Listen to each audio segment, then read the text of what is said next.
అందరికీ నమస్కారం. సుమారు 7 సంవత్సరాల తర్వాత రాష్ట్రంలో ఉపాధ్యాయ పోస్టుల భర్తీ కోసం విడుదలైన డిఎస్సి నోటిఫికేషన్లో అనేక లోటుపాట్లున్నాయి, గందరగోళంగా ఉంది.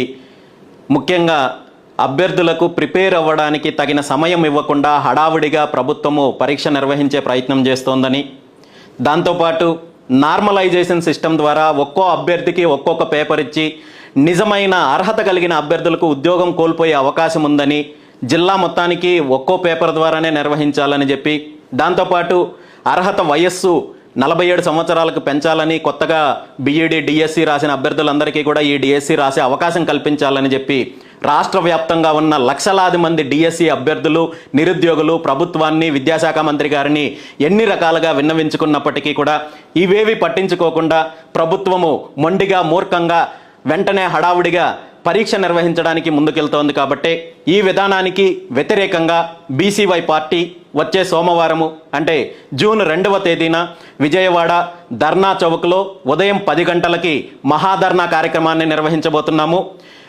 ఈ కార్యక్రమంలో రాష్ట్ర వ్యాప్తంగా ఉన్న లక్షలాది మంది డిఎస్సి అభ్యర్థులందరూ కూడా పాల్గొని ప్రభుత్వము తన నిర్ణయాన్ని మార్చుకొని పరీక్ష రాయడానికి కనీసం 90 రోజుల సమయం ఇవ్వడంతో పాటు నార్మలైజేషన్ వ్యవస్థ నుండి కాకుండా ఒక్కో జిల్లాకు ఒకే పేపరు విధానాన్ని తీసుకొచ్చేంత వరకు కూడా ఖచ్చితంగా ప్రభుత్వం పైన పోరాటం చేద్దాము. లక్షలాది మంది నిరుద్యోగులకు బీసీవై పార్టీ అండగా ఉంటుంది, ఈ పోరాటంలో ముందుంటుంది.